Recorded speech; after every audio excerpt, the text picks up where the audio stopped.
तो friends, welcome to my law update channel. भारतीय कानून हिंदी में जानने के लिए ये है मेरा हिंदी लॉ चैनल या हिंदी कानून चैनल। यहाँ पर आप भारत की सारी जितने भी कानून है या जितने भी उन कानूनों के ऊपर अधिनियम बने हुए हैं या जिन अधिनियमों पर वो कानून है उनका कंपैरिजन है या डिफ्रेंशिएशन विद दूसरे फॉरेन के जितने भी कानून है, सेम कानून या सेम अधिनियम पूरे वर्ल्ड कंपैरिजन के साथ हिंदी में। और आज हम बात करेंगे प्रिलिमिनरी प्रारंभिकता हमारा इंडियन एविडेंस एक्ट या भारत साक्ष्य अधिनियम 2023 के बारे में, जो कि रिप्लेस करता है भारतीय साक्ष्य अधिनियम इंडियन एविडेंस एक्ट 1872 को। अब इसमें क्या है कि इसका जो चैप्टर फर्स्ट है उसमें उसका इंट्रोडक्शन है या बायो है या उसका मीनिंग डेफिनेशन है, अर्थ परिभाषा है, एलिमेंट्स, इसेंशियल एलिमेंट्स है, फीचर्स है, कैरेक्टरिस्टिक्स है, एडवांटेज डिसएडवांटेज है, या इस अधिनियम का या उस प्रिलिमिनरी जो अध्याय फर्स्ट है उसका ऑब्जेक्टिव है या उसका इंपॉर्टेंस है, उद्देश्य है और उसका महत्व, या उसके मेरिट डिमेरिट या एडवांटेज डिसएडवांटेज है, या केस लॉज है, जजमेंट्स है ना, चाहे वो सिविल है, क्रिमिनल है, या उसका निष्कर्ष है, कंक्लूजन है, उसके बारे में हम बात करेंगे। आज यहाँ पर हमारा बात करते हैं इतिहास की। हमारा जो इंडियन एविडेंस एक्ट 2023 है ये 1 जुलाई 2024 से संपूर्ण भारत में लागू हो चुका है और ये प्रोहिबिट और रिप्लेस और बंद कर देता है बेसिकली इंडियन एविडेंस एक्ट या भारतीय साक्ष्य अधिनियम 1872 को। दूसरा है कि आज हम बात कर रहे हैं प्रिलिमिनरी प्रारंभिकता। इसका जो अध्याय पहला है जो कि दिया गया, जिसमें टोटल कुल मिलाकर 2 ही धारा है, सेक्शन है 1 से लेकर 2 तक, जिसमें पहली धारा में आता है शो टाइटल कमेंसमेंट एक्सटेंट और दूसरे में आता है परिभाषाएं और अर्थ। तो इसका इंपोर्टेंस और ऑब्जेक्टिव क्या है एक्ट अधिनियम और चैप्टर का। एक तो है संपूर्ण इंडिया पूरे भारतवर्ष में न्याय व्यवस्था बनाए रखना। ये एक हमारा यूनिफॉर्म कोड है, सेक्शन कोड है। इसमें आप और ज़्यादा लंबा लेंथी कोड भी नहीं है। इसमें टोटल कुल मिलाकर 12 ही चैप्टर अध्याय है और 170 इसमें बहुत कम धाराएं हैं और इसमें आप संशोधन अमेंडमेंट आप कर सकते हैं। और ये जितने भी क्रिमिनल और सिविल कार्यवाहियाँ हैं भारत में, जितने टाइप के सिविल क्रिमिनल कोड्स हैं, उन सारी कार्यवाहियों में यही लगता है, क्योंकि ये कहलाता है हमारा भारत का साक्ष्य अधिनियम या भारत का सबूतों का कानून और अधिनियम 2023।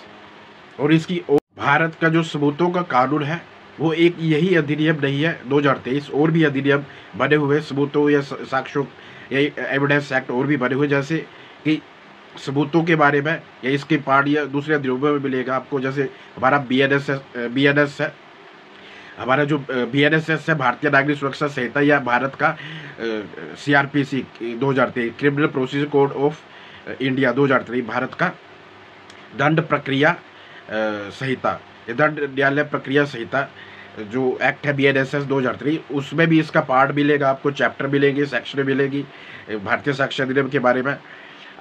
फिर हमारा BNS है 2003, उसमें भी मिलेगा सेक्शनों के अंदर सब क्लोजेस में। फिर उसके बाद जो कोर्ट एक्ट है, सुप्रीम कोर्ट है या हमारा हाई कोर्ट है या अदर कोर्ट एक्ट है, उनमें भी मिलेगा, या यूनियन या स्टेट या एक्ट उसमें भी मिलेगा हमारा साक्ष्य अधिनियम के पार्ट जो है, और वो अलग से अधिनियम आते हैं। फिर इस संशोधित अधिनियम भी मिलेंगे जिसमें संशोधन किए गए हैं हमारा इंडियन एविडेंस एक्ट 2023 में, यह होते जाएंगे आगे को। फिर दूसरा आता है हमारा जो अध्याय है प्रिलिमिनरी प्रारंभिकता, उसका भी क्या महत्व और विशेषताएं रहती है या इंपोर्टेंस या ऑब्जेक्टिव रहता है कि सब पूर्ण न्याय व्यवस्था में, सिविल क्रिमिनल में, ताकि जितने भी जो अध्याय प्रथम है प्रिलिमिनरी धारा 1 से लेकर 2 तक या 1 से लेकर 170 तक जो पूरा अधिनियम है, इसका उद्देश्य और इसका इंपोर्टेंस ये भी है कि जो अन्याय व्यवस्था है, इनजस्टिस है, उसको बंद करना और न्याय व्यवस्था, जस्टिस जो है भारत में लागू करना, ताकि झूठे सबूत, झूठे केसेस, झूठे फैक्ट के आधार पर किसी को सजा न मिले, जेल न मिले, फांसी न मिले, और किसी को चाहे वो सिविल में है, क्रिमिनल में है, तो उसी व्यवस्था को रोकने के लिए सबूतों का अधिनियम बनाया गया है भारतीय राष्ट्रीय इंडियन एविडेंस एक्ट 2023। ये क्योंकि इसलिए ये भी कहलाता है क्योंकि ये एक यूनिफॉर्म एक्ट है और सबका बाप है, सबका महा किंग है, सबका हेड है, तो इसी के थ्रू सब कुछ रेगुलेट होते हैं। बाकी अदर जितने भी, चाहे वो सिविल, क्रिमिनल या अदर कोर्ट के मामले हैं, जुडिशियल मामले हैं, और एवर जो अदर जो एडमिनिस्ट्रेशन, न्यायपालिका या हमारा जो विधान पालिका रहती है, लेजिस्लेशन और एडमिनिस्ट्रेशन, उसमें भी जो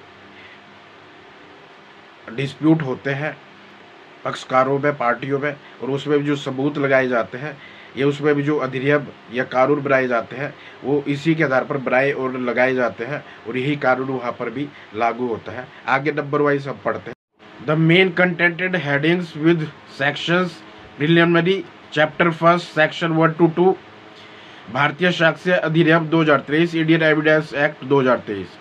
मुख्य मेन पृष्ठक धाराओं के साथ प्रारंभिकता अध्याय पहला, प्रारंभिकता अध्याय पहले का नाम धारा 1 से 2 तक इसमें पहले अध्याय में दिया गया है।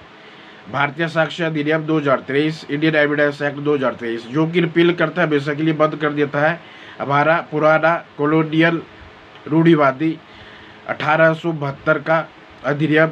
भारतीय साक्ष्य अधिनियम इंडियन एविडेंस एक्ट 2023 बंद कर देता है 1872 इंडियन एविडेंस एक्ट को हमेशा के लिए। अब बात करते हैं चैप्टर फर्स्ट प्रिलिमिनरी अध्याय पहला इंडियन एविडेंस एक्ट 2023 का अध्याय पहला, जिसमें 2 धाराएं दी गई है, सेक्शन 1 to 2 धारा 1 से लेकर 2 तक।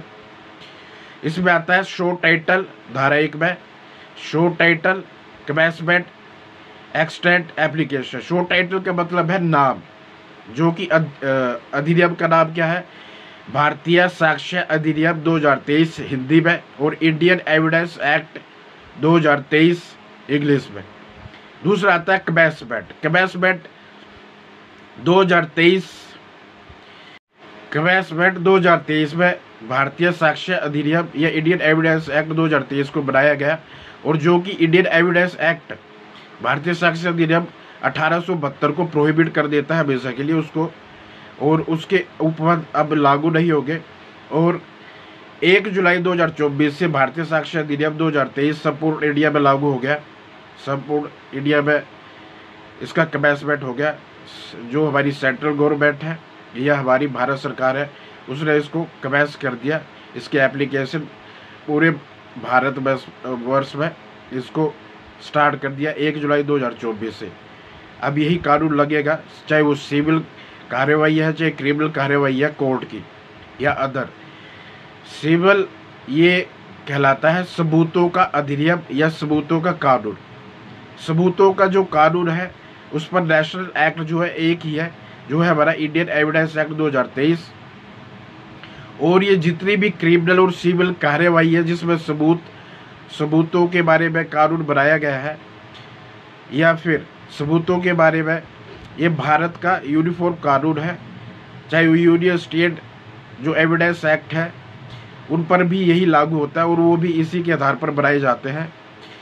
और कोर्ट में एविडेंस वाला जो एक्ट है वो सारे जितने टाइप के भी अधिनियम है, साक्ष्य अधिनियम, वो सब इसी यूनिफॉर्म एक्ट, ये एक्ट जो है, ये अधिनियम जो है एक अलग से अधिनियम बनाया गया है। इसमें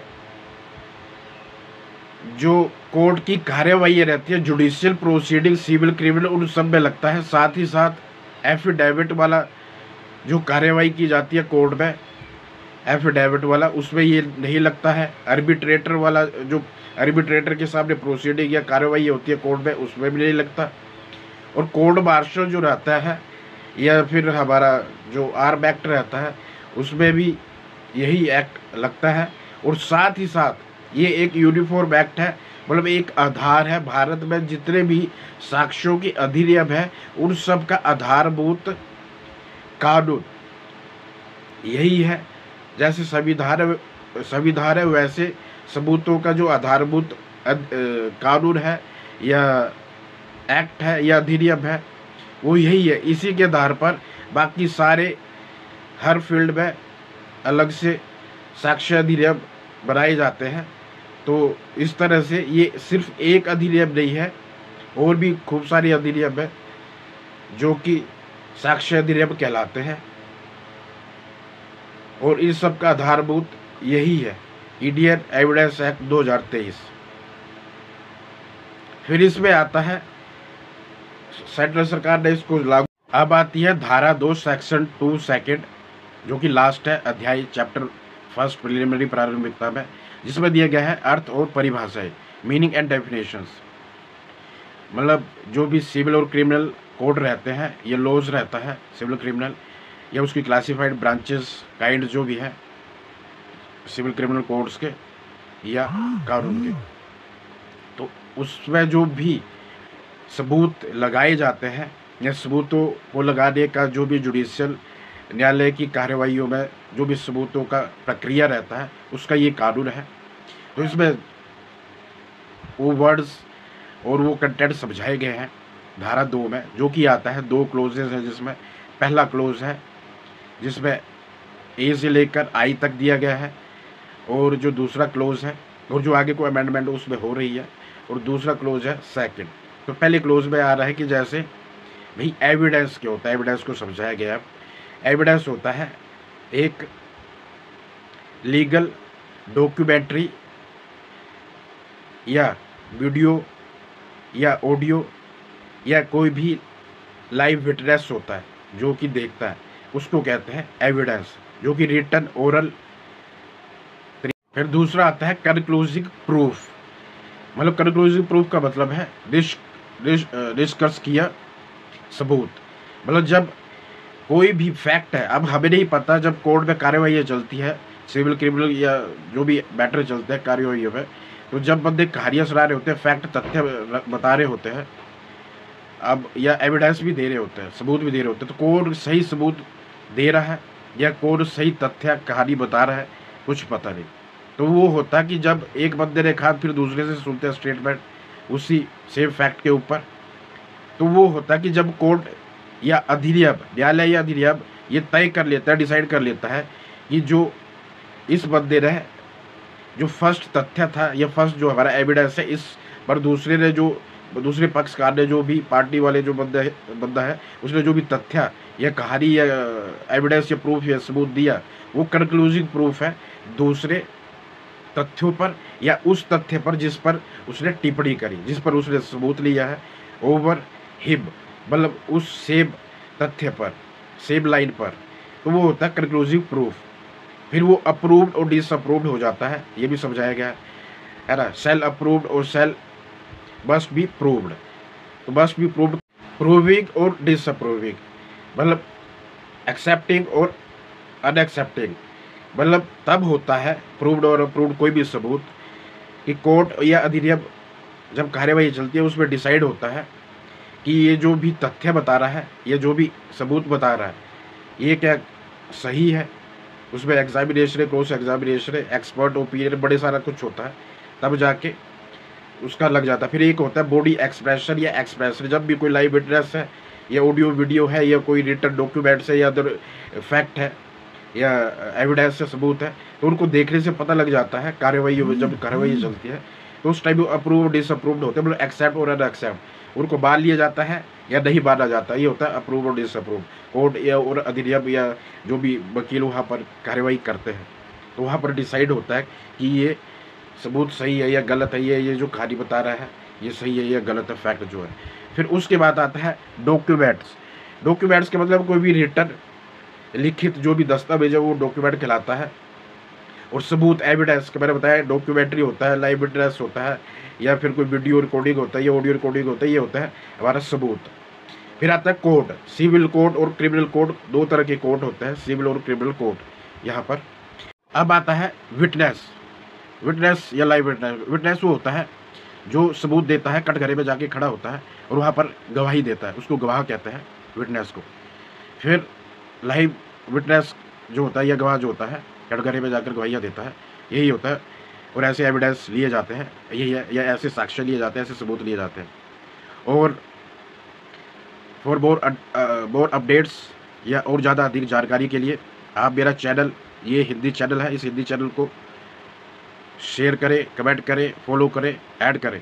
और दूसरा मेरा इंग्लिश चैनल, जहाँ पर इंडियन लॉज, इंडियन भारत का कानून जो इंडियन लॉ इंग्लिश में है, और दूसरे जो वर्ल्ड की जो विदेशों की लैंग्वेज लैटिन ग्रीक उसमें है, वहाँ पर हिंदी आपको नहीं रहेगा। लेकिन जिनको हिंदी आता है, इंग्लिश नहीं आता है, वो मेरा ये हिंदी वाला चैनल फॉलो करें। इसमें आपको हिंदी के साथ साथ इंग्लिश भी मिलेगा और लोकल लैंग्वेज जो में जानकारी मिलेगी। और जो भी आपको प्रश्न आते हैं या जो भी आपको क्वेरीज आती है, आप कमेंट बॉक्स में जाकर पूछ सकते हैं, और डायरेक्ट आप मैसेंजर में जाकर अगर पता करते हो तो उसमें आपको बोलते हैं उसकी फ़ीस लगती है, फ्री में वो नहीं होगा। और यहाँ पर